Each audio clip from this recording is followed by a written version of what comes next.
খলিফাতুল মুসলিমিন সাইয়েদনা ফারুক আযম ইসলামী জগতের দ্বিতীয় খলিফা, পুরো অর্ধ পৃথিবী শাসন করেছেন।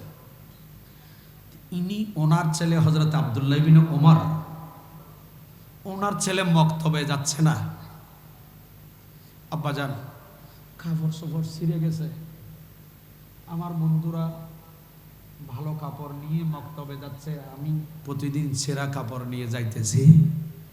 আব্বাজান বন্ধুরা অনেক কথা বলতেছে, একটা জামা যদি সেলাই না করে দেন আগামীকাল থেকে মক্তবে আর পড়তে যাব না।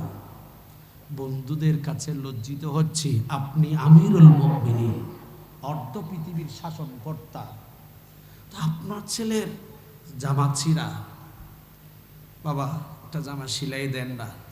আমাদের দেশে এরকম রোজা আসলে ছেলেরা মেয়েরা বাবার কাছে আবদার করে না?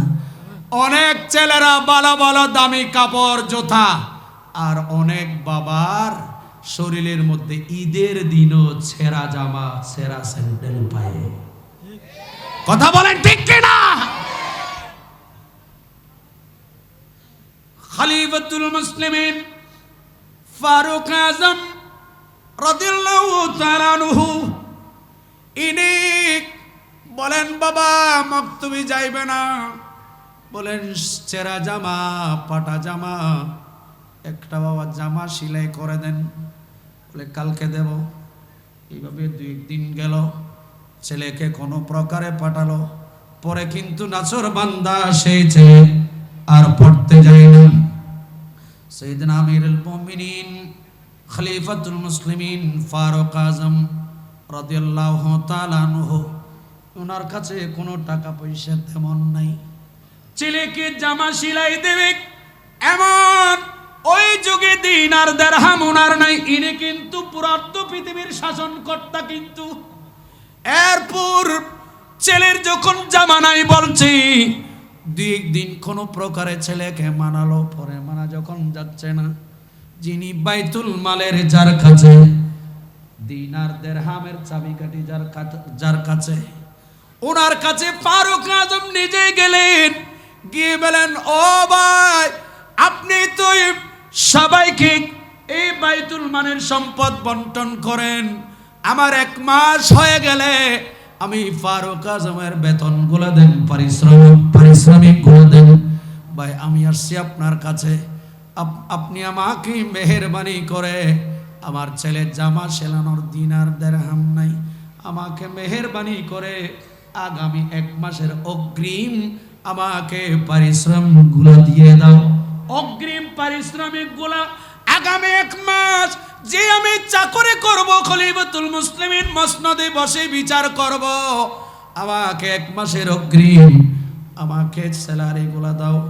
তখন যিনি বাইতুল মালের চাবিকাঠি যার হাতে ছিল, ইনি বলতেছেন, হুজুর আপনি হচ্ছেন ইসলামী জগতের খলিফা, আপনি পুরা পৃথিবী শাসন করেন, হুজুর আমি আপনাকে 1 মাস না 10 মাস 1 বছর 2 বছরের আপনার পারিশ্রমিক দিয়ে দেব অ্যাডভান্স, তবে হুজুর আপনি আমাকে এই কাগজের মধ্যে একটু লিখে দেন, আগামী কাল পর্যন্ত যে আপনি বেঁচে থাকবেন এটার গ্যারান্টিটা যদি আপনি আমাকে দিতে পারেন, আমি আপনাকে কয়েক মাস না কয়েক বছরের পারিশ্রমিক আমি অ্যাডভান্স দিয়ে দেব।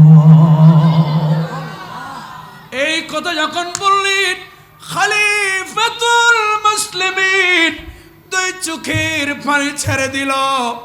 ও নবীর সাহাবিক, ও নবীর সাহাবিক, আমি বুঝতে পেরেছি ফারুক আযম, সুতরাং আমি এবার আপনার কাছে ক্ষমা চাই, আমি যে আগামী 1, 2, 3 ঘন্টা বেঁচে থাকবো এটার গ্যারান্টি আমি আপনাকে দিতে পারবো না, সুতরাং আমার ছেলে সেই পড়তে গেলে যাক, মক্তবে জেলে না গেলে না যাক, কিন্তু আমি আপনার থেকে 1 দিনেরও অগ্রিম কোনো স্যালারি বেতন পারিশ্রমিক নেব না, কারণ আমি 1 মাস নয় 1 দিন যে বেঁচে থাকবো তার গ্যারান্টি যেমন দিতে পারবো না, সুতরাং 1 মাসের অগ্রিম স্যালারিও আমি নেব না।